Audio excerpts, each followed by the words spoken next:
Like everyone else, George Huber knows money doesn't grow on trees, but ask him where gasoline comes from, and he won't just tell you, he'll show you. To fully understand, you first have to go with George to the local lumber yard in Amherst, Massachusetts. Here he is looking for cellulose. That's the key building block in plant cells. It gives plants their structure. Nature has made this material to have a very strong strength. That's why we can build houses from materials that are made of cellulose. George finds all the cellulose he needs for our demonstration in this pile of discarded wood chips. In this wood is stored energy, and according to George, lots of it. Cellulose is basically stored solar energy that's found in all plant material. George, with the help of the National Science Foundation, is working to unlock the sun's energy that's stored in cellulose, which just happens to be the most common organic compound on Earth. And you also have to look at the abundance of it. We have enough biomass in the U.S. to meet that has the energy content of 60% of how much petroleum we use in this country. So it's both cheap and abundant.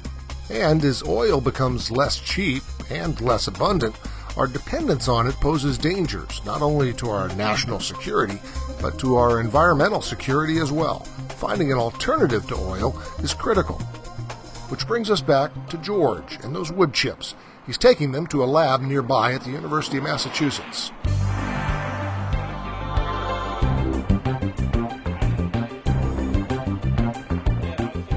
It's in here that George, along with a team of researchers, makes gasoline from wood.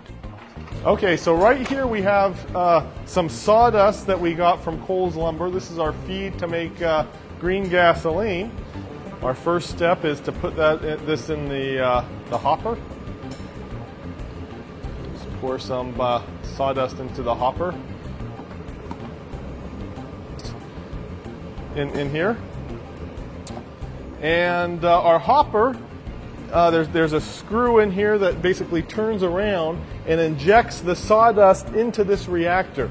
And in this reactor is where the sawdust, this reactor is very hot, and in this reactor is where the sawdust is converted into green gasoline.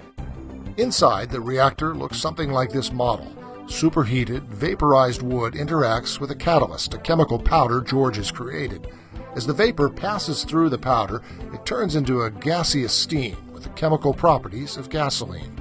Leaving the reactor is a gaseous stream that contains our green gasoline. We use a series of these condensers to collect our product. And if we look in one of our condensers, we'll see our product that we're making. And right here is our product that we're making, the green gasoline. Green indeed. The production and use of this green gasoline leaves a zero carbon footprint. The CO2 our engines release comes from the plants used to make the fuel. The CO2 is recycled to the plant when the plant regrows. The beauty of green gasoline is you don't need to change the existing infrastructure.